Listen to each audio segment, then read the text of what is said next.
Good morning everyone. You are welcome to the YouTube channel of Hanswani Classes Pallu Hanumangarh. Let us start our English class. We were reading verbs यानी parts of speech का हम भाग पढ़ रहे थे verb. Verb हमें पढ़ते हुए काफी दिन हो गए। आज वर्ब की 18वीं क्लास है।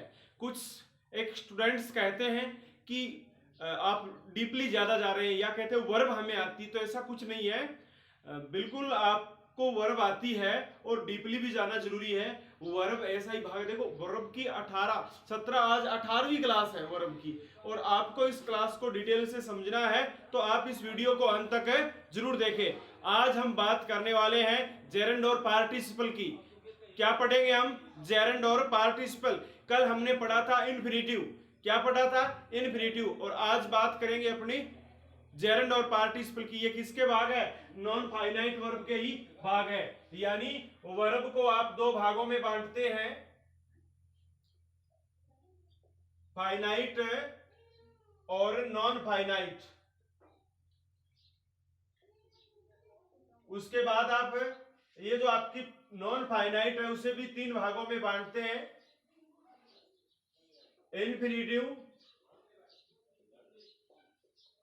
जेरेंड और पार्टिसिपल। इन्फिनिटिव, जेरेंड और पार्टिसिपल।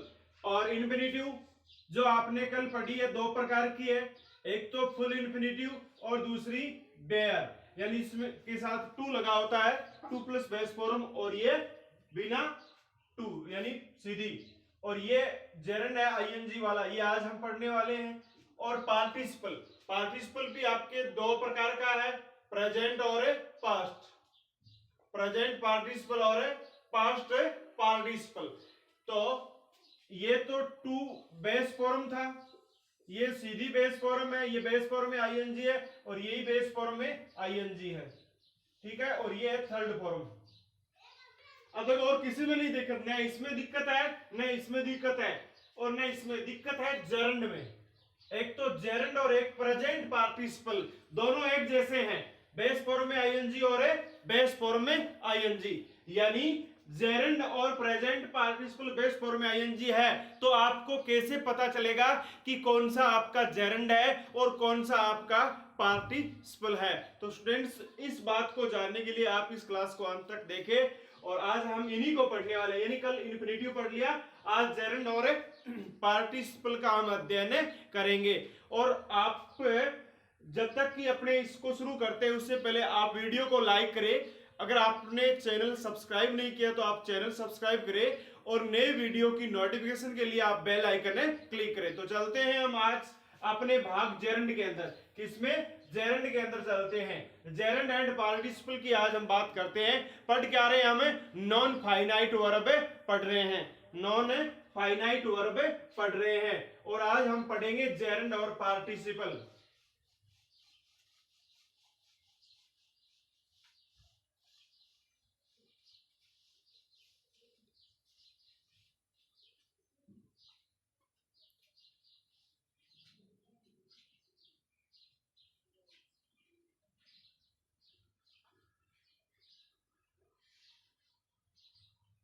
जेरेंड बेस फॉर्म में आईएनजी है। अब देखो, एक जेरेंड नाउन की तरह यूज होता है, जेरेंड सेंटेंस में नाउन की तरह यूज होता है, वर्ब की तरह यूज नहीं होता। और जो वर्ब की तरह यूज होता है वो होता है आपका प्रेजेंट पार्टिसिपल। देखो, नाउन की तरह यूज होने के इसके पांच प्रकार से यूज में लिया जाता है। पहला, ये एज ए सब्जेक्ट होता है, as a subject of verb, ठीक है। जैसे teaching is my hobby, teaching is my hobby, तो वर्ब आपकी ये है और ये आपका सब्जेक्ट है। तो एज ए सब्जेक्ट और सब्जेक्ट है, तो ये आपका हो गया क्या? जेरेंड है। क्या ये? जेरेंड है। वर्ब तो ये है कि टीचिंग इज माई हॉबी, तो ये जेरेंड है और ये आपकी वर्ब है। तो तो एज ए सब्जेक्ट के रूप में और ऑब्जेक्ट के रूप में भी होता है as an object of a verb. अब की बार ऑब्जेक्ट के रूप में तो ऐसा ही वाक्य हो जाएगा भाई।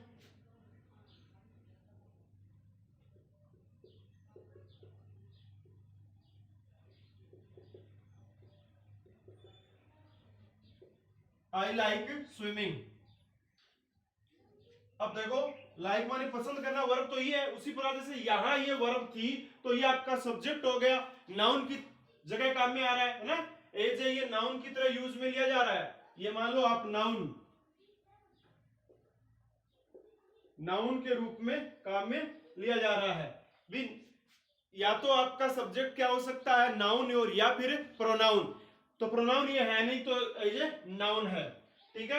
और उसी पर देखो आई लाइक स्विमिंग, तो वर्ब तो यहाँ होगी प्रेजेंट सिंपल टेंस, तो यहाँ खत्म हो गया, तो फिर स्विमिंग क्या आया।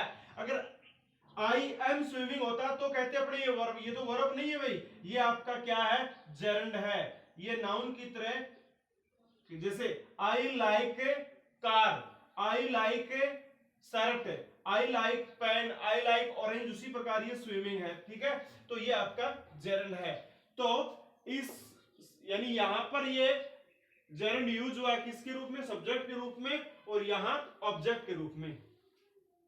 तो देखो आप कोई भी वर्ब लेते हैं, कोई भी वर्ब लेते हैं, आपके पास कोई भी वर्ब होती है,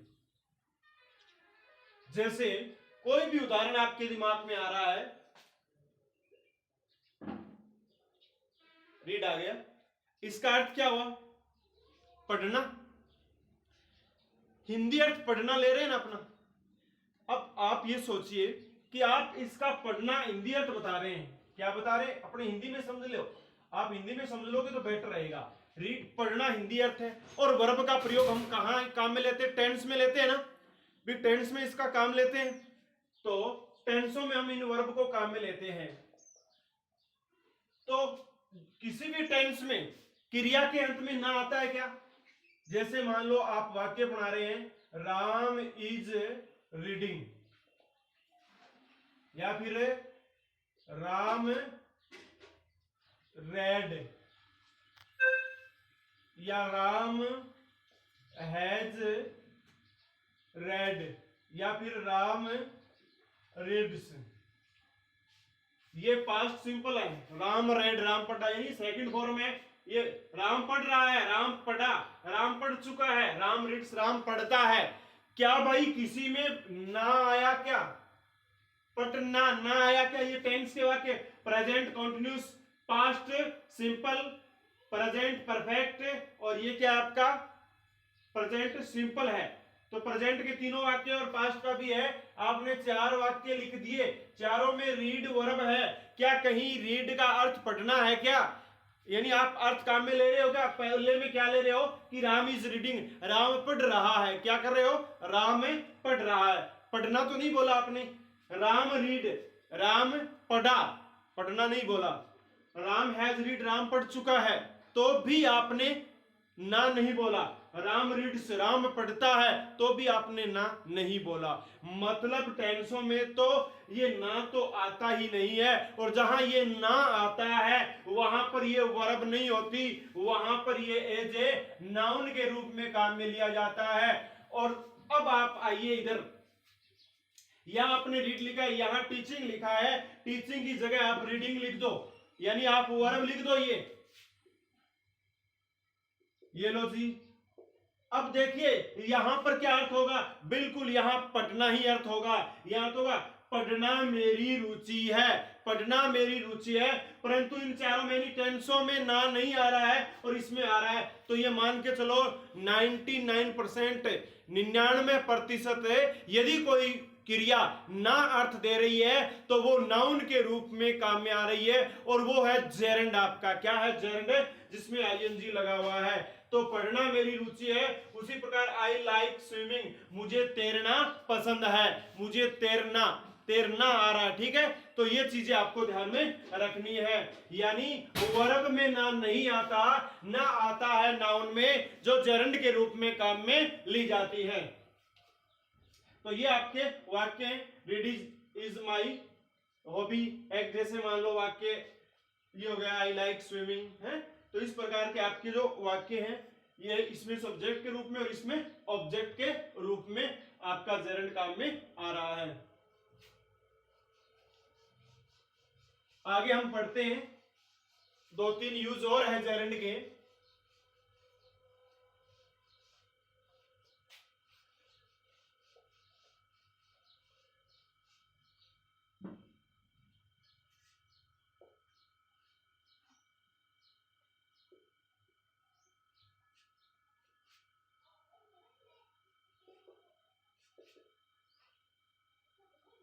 as a complement of subject, complement आप जानते ही दो होते हैं कॉम्प्लीमेंट, सब्जेक्ट कॉम्प्लीमेंट और ऑब्जेक्ट कॉम्प्लीमेंट।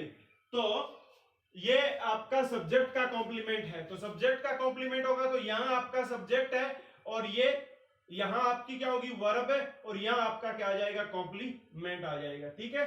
तो इस ऐसा वाक्य जैसे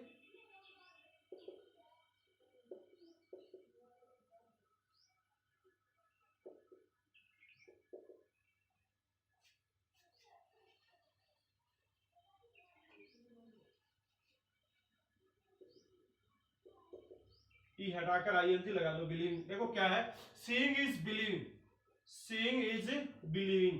तो सीइंग सब्जेक्ट के रूप में तो हमने पहले पढ़ ही लिया।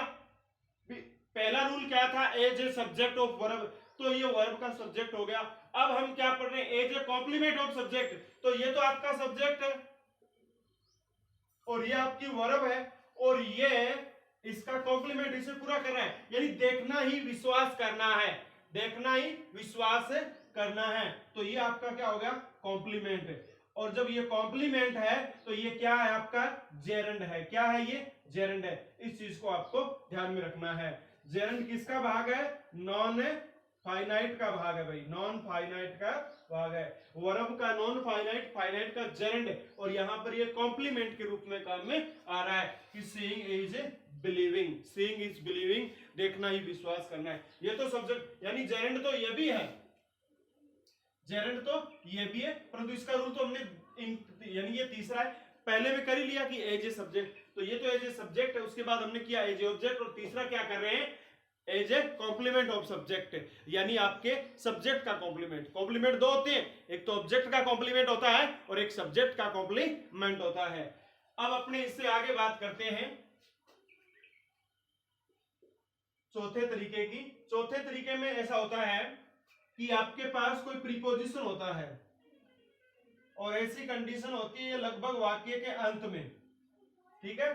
प्रीपोजिशन होता है और प्रीपोजिशन के बाद रिक्त स्थान होता है, प्रीपोजिशन के बाद क्या होता है रिक्त स्थान होता है, और आपको उसमें जेरंड लगाना होता है। इससे पहले आपका वाक्य होता है और आपको यहां पर जेरंड का प्रयोग करना होता है। प्रीपोजिशन के बाद कुछ एक प्रीपोजिशन मेरे दिमाग में है, जैसे मान लो आप फॉर है, ऑफ है, विद है, विदाउट है ना, कुछ एक ऐसे प्रीपोजिशन होते हैं, इनके बाद आप जेरंड का प्रयोग करते हैं। जैसे मान लो आपके दिमाग में आ रहा है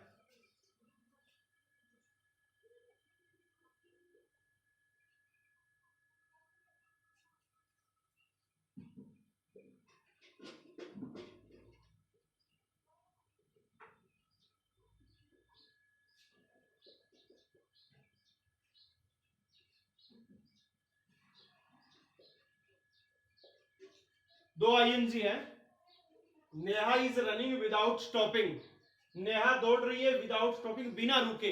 बिना रुके भाई, बिना रुके या रुक कर दौड़ना, इसका मतलब ये हुआ कि एक तो एक जैसे एक खरगोश है और एक कछुआ वाली कहानी तो आप जानते हैं, दौड़ते दोनों ही हैं, परंतु खरगोश तो रुक रुक कर दौड़ता है और कछुआ निरंतर दौड़ता है। तो वो वाक्य यहां देख लो कि Neha is running without stopping, बिना रुके हुए, यानी बीच में वो रुक नहीं रही है, आराम नहीं कर रही है और वो दौड़ रही है। अन्य मान लो Neha is working without stopping, बिना रुके कार्य कर रही है, यानी निरंतर कार्य कर रही है, रुक नहीं रही है बीच में। तो अब देखिए ये तो आपका यानी वर्ब तो ये है ही, और ये भी वर्ब है और ये भी वर्ब है, परंतु ध्यान रखो ये तो आपके टेंस के साथ है, प्रेजेंट सिंपल टेंस की, सॉरी प्रेजेंट कंटिन्यूअस की, तो ये तो पार्टिसिपल है। कौन सी पार्टिसिपल है? प्रेजेंट पार्टिसिपल, ठीक है, रनिंग प्रेजेंट पार्टिसिपल, परंतु ये क्या आपका प्रीपोजिशन है, क्या है ये? प्रीपोजिशन है, और प्रीपोजिशन के बाद ये जो आया है वर्ब है वो है आपका जेरंड, ठीक है ना, प्रीपोजिशन के बाद जो आया है वो है आपका जेरंड है, ठीक है, प्रीपोजिशन के बाद जेरंड आता है। और अब एक और अपने अंतिम एक और प्रयोग है जेरंड का, वो भी पढ़ लेते हैं।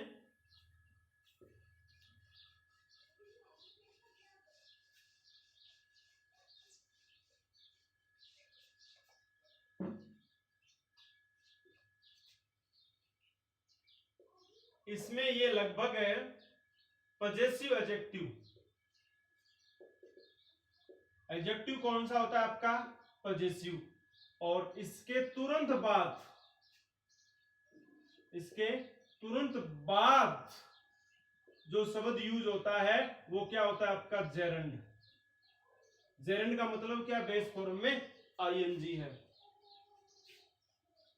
जैसे देखिए आप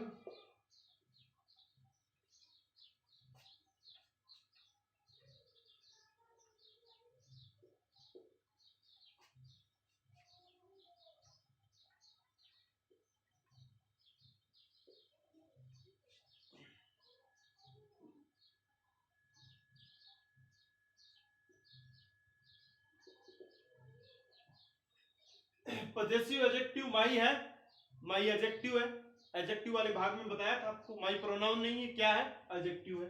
तो ये पजेसिव एडजेक्टिव आ गया कि माई रीडिंग इज हार्ड, तो इसके तुरंत बाद में ये एडजेक्टिव है, और इसके तुरंत बाद में आया है ये क्या है? नाउन। नाउन से पहले तो एडजेक्टिव आता है, तो नाउन के रूप में काम में आ रहा है, तो ये क्या है? जेरंड है। क्या है ये? जेरंड है। नॉन फाइनाइट का कौन सा भाग है? ये जेरंड, ठीक है। तो इस प्रकार से आप 5 तरीके से जेरंड का प्रयोग करते हैं, परंतु क्या अभी इनमें पांचों वाक्यों में टेंस वाली कोई वर्ब आई? नहीं। देखो यहाँ आई तो जरूर थी, लेकिन ये तो पार्टिसिपल हो गई, ये पार्टिसिपल है, और ये देखो इस वाक्य से आप समझ सकते हैं, एक वाक्य से मैंने आपको बताया था जेरंड और प्रेजेंट पार्टिसिपल में आपकी दिक्कत हो तो यही समझ लो, जो टेंसों में यूज हो रही है वो प्रेजेंट पार्टिसिपल है, और टेंस में नहीं है तो वो क्या है? आपकी जेरंड है। तो ये जेरंड आईएनजी और ये क्या है? प्रेजेंट पार्टिसिपल है। तो ये आज आपने जेरंड का अध्ययन कर लिया है। अब आप आगे इससे अध्ययन करोगे पार्टिसिपल का।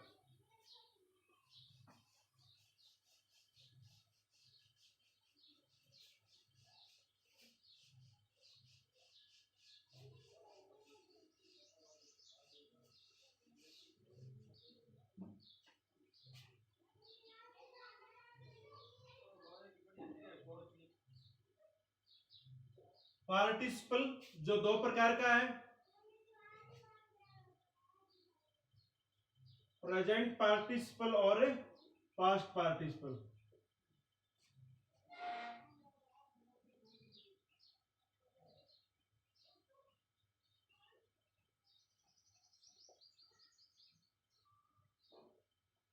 प्रेजेंट पार्टिसिपल और पास्ट पार्टिसिपल। पहले प्रेजेंट की बात करते हैं।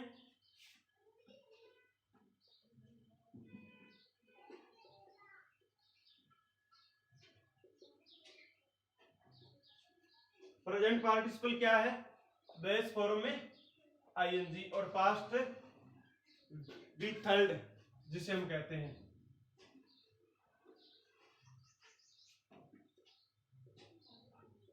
प्रेजेंट पार्टिसिपल, इसके 2 प्रयोग हैं। एक तो ये टेंसों में यूज में लिया जाता है, कहां पर? टेंस के अंदर, यूज इन प्रोग्रेसिव टेंस। अब आप प्रोग्रेसिव टेंस का मतलब समझ गए, यानी कंटिन्यूअस टेंस कह सकते हैं आप इसे, use in continuous tense. Continuous कितने हैं? 6 कॉन्टिन्यूस होते हैं।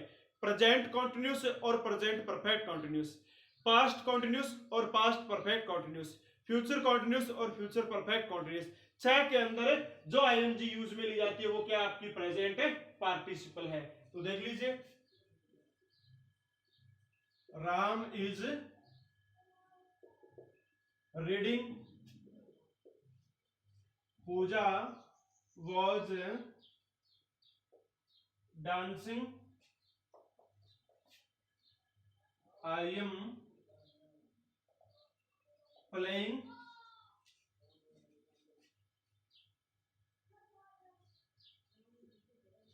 he will be living here,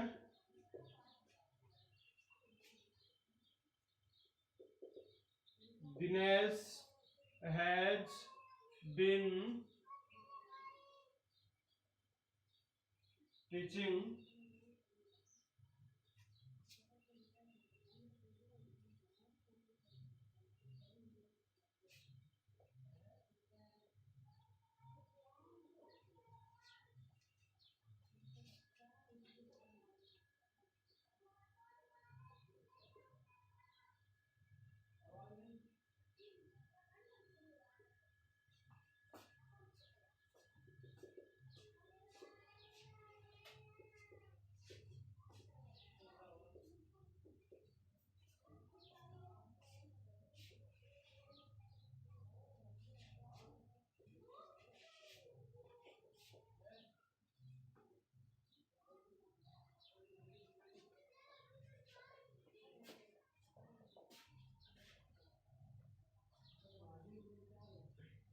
अब देखिए ये 6 वाक्य है अलग अलग टेंस के।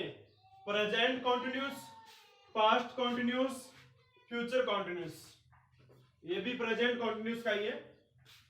प्रेजेंट, पास्ट और फ्यूचर कॉन्टिन्यूस।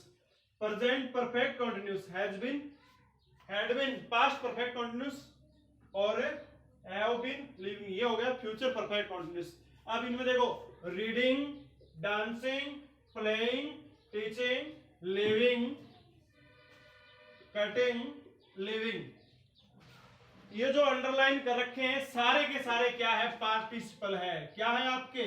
प्रेजेंट पार्टिसिपल है। सारे के सारे प्रेजेंट पार्टिसिपल है। ये भी प्रेजेंट पार्टिसिपल है, ये भी आपका प्रेजेंट पार्टिसिपल है, ये भी प्रेजेंट पार्टिसिपल है, ये भी प्रेजेंट पार्टिसिपल है, ये भी आपका प्रेजेंट पार्टिसिपल, और ये भी प्रेजेंट पार्टिसिपल। तो ध्यान रहे, जो आईएनजी टेंसों में यूज कर रहे हैं आप, प्रेजेंट कॉन्टिन्यूस में, पास्ट कॉन्टिन्यूस में और फ्यूचर कॉन्टिन्यूस में।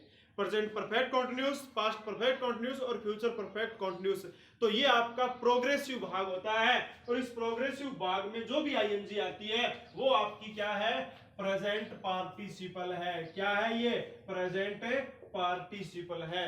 प्रेजेंट पार्टिसिपल, और किस किस के साथ आएगी? बी के साथ, इज, एम, आर, वॉज, वर और बी, ठीक है। और इसके अलावा बीन, यानी नी के साथ, is, am, are, was, were, be, be वाली फॉर्म के साथ ही आईएनजी आती है। ये आप ध्यान करना। देखो, इज है या वॉज है या एम है या बीन है या बी है या बीन है और यहाँ भी बीन है, यानी ये बी की फॉर्म है और इनके बाद जो आईएनजी आई है, ठीक है। तो ये आपकी प्रोग्रेसिव है, और ये प्रोग्रेसिव कंडीशन है टेंस की, तो यहाँ पर ये यूज हो रहा है वो प्रेजेंट पार्टिसिपल है। इसके अलावा एक और प्रयोग होता है प्रेजेंट पार्टिसिपल का, वो होता है एज ए एडजेक्टिव के रूप में। किसके रूप में होता है? एडजेक्टिव के रूप में होता है। वो कैसे होता है? वो ऐसा होता है कि आपका ये बेस फॉर्म में आईएनजी यहां होगा और उसके बाद क्या होगा? नाउन होगा, और ये इसे क्वालिफाई कर रहा होगा, ठीक है। अब देखिए कैसा है, दिस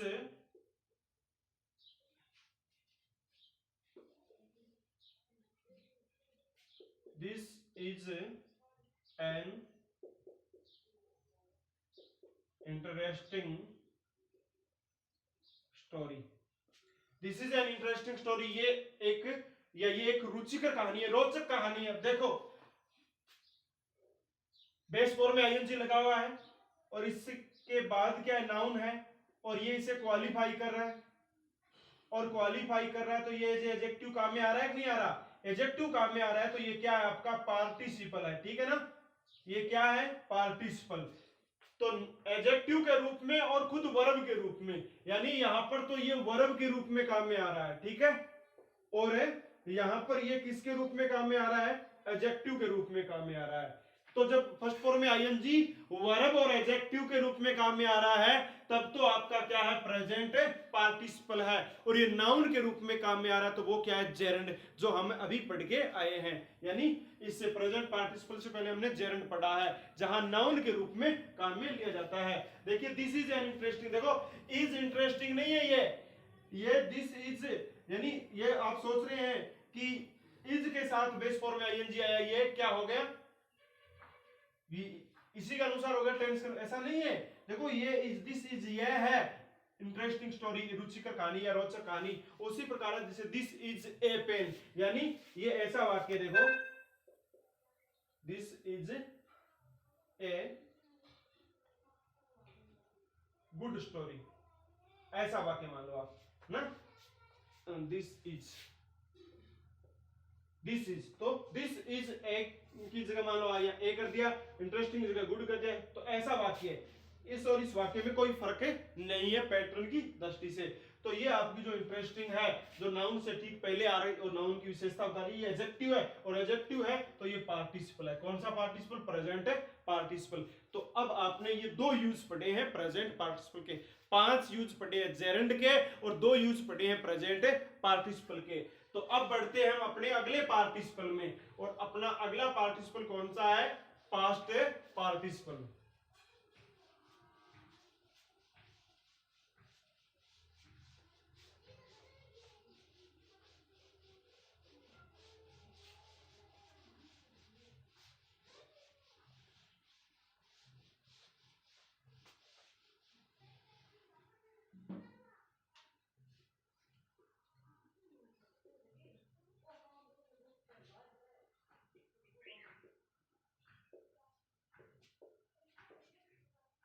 यानी वर्ब में en ed लगता है, जिसे आप थर्ड फॉर्म के नाम से जानते हैं। इसके भी 3 ही प्रयोग है।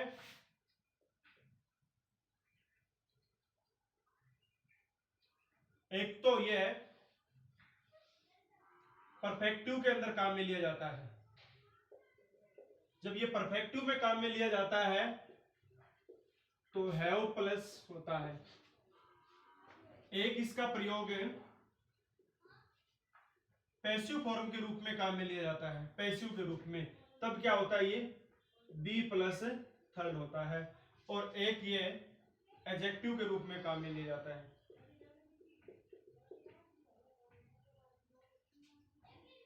या यूं कहे परफेक्टिव यूज, पैसिव यूज और एक्टिव यूज। तो ये एडजेक्टिव के रूप में होता है। तब क्या होता है, ये थर्ड फॉर्म, और उसके बाद नाउन होता है। क्या होता है, नाउन होता है, और ये इस नाउन को क्या करेगा, क्वालिफाई करेगा। अगर ये क्वालिफाई करेगा तो ऐसी कंडीशन में ये क्या हो जाएगा, एडजेक्टिव हो जाएगा, ठीक है। तो ये 3 यूज है किसके, पास्ट पार्टिसिपल के, किसके, पास्ट पार्टिसिपल के। अब देखो तीनों वाक्य भी परफेक्टिव वाला, तो देखिए परफेक्टिव का मतलब है present perfect tense, past perfect tense, और फ्यूचर परफेक्ट में आप यूज में लेते हैं तो वहां हैव या हैव के साथ हैज या हैड भी हो सकता है ना, भी हैज या फिर हैव या फिर हैड, इन तीनों के साथ जो थर्ड फॉर्म होती है, ठीक है। जैसे Puja has taken tea, Ram had gone,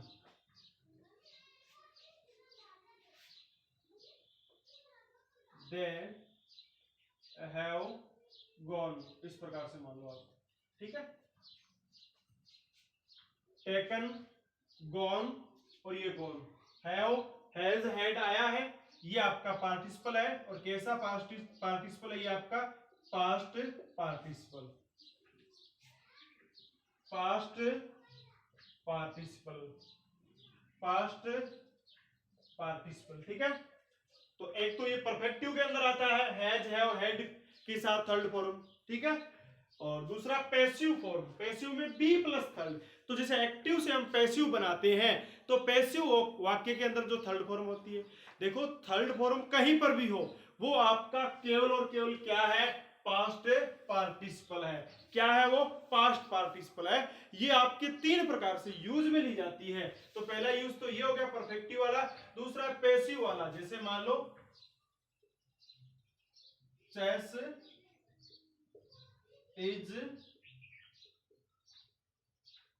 played by me, कि मैं चेस खेलता हूं, chess is played by me, chess मेरे द्वारा खेली जाती है। तो ये आपकी बी हो गई, और उसके बाद ये आपकी थर्ड फॉर्म हो गई, थर्ड हो गई। तो ये आपका क्या है, पास्ट पार्टिसिपल है। और एक वाक्य और देख लो,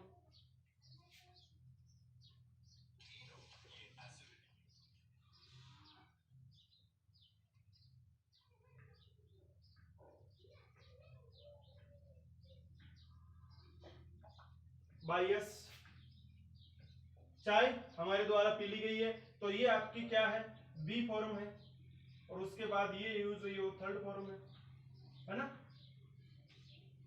तो ये भी आपका क्या है, पास्ट पार्टिसिपल है। तो ये यूज हो गया, यानी पैसिव वॉइस वाला। मुख्य मुख्य बात ये मान लो, पैसिव वॉइस में आप थर्ड फॉर्म लिखते हैं। और फिर तीसरा है एडजेक्टिव के रूप में। वहां आपने पिछले में लिखा ना इंटरेस्टिंग स्टोरी, वैसे ही यहां हो जाएगा। जैसे ही bought a broken stool, he bought a broken stool। bought verb तो यहाँ आएगी, ब्रोकन स्टूल मतलब टूटी हुई स्टूल। तो ये जो ब्रोकन है वो स्टूल नाम के नाउन की विशेषता बता रहा है। तो एडजेक्टिव का काम कर रहा है कि नहीं है, तो एडजेक्टिव का ये जब काम कर रहा है तो ये क्या है आपका, पास्ट पार्टिसिपल। परंतु अपने तो ये कही दिया कि जो थर्ड फॉर्म है, यानी जिसमें ईएन और ईडी लगा हुआ है, थर्ड फॉर्म है, तो चाहे वो कहीं भी हो, चाहे वो परफेक्टिव के रूप में हो, चाहे पैसिव के रूप में, चाहे एडजेक्टिव के रूप में है, तो केवल आपका पास्ट पार्टिसिपल ही। तो ये आपने पार्टिसिपल पढ़ा, पास्ट पार्टिसिपल। तो आज हमने जेरेंड, प्रेजेंट पार्टिसिपल और पास्ट पार्टिसिपल पढ़ा है। दो तीन क्वेश्चन डाल देता हूं, उनके आंसर आप कमेंट बॉक्स में लिखोगे। अगर ये क्लास समझ में नहीं आई है तो आप इसे दोबारा देख लेना, बिल्कुल समझ में आ जाएगा। और फिर भी नहीं आई है तो मुझे बताना, मैं कमेंट बॉक्स में भी समझा सकता हूं इसे। हाँ, दो तीन क्वेश्चन डाल रहा हूं, उनके उत्तर देना। और वो क्वेश्चन केवल जेरेंड पार्टिसिपल से नहीं, इन्फिनिटिव से भी हो सकते हैं, ठीक है ना। बी इन्फिनिटिव का भी दिया जा सकता है। तो आप कमेंट बॉक्स में उत्तर लिखना, और आप मुझे ये बताना कि ये जेरेंड है, या प्रेजेंट पार्टिसिपल है, या पास्ट पार्टिसिपल है, या इन्फिनिटिव है।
पहले में गोइंग, दूसरे में स्मोकिंग, तीसरे में टू मीट और चौथे में सीन और पांचवे में राइडिंग।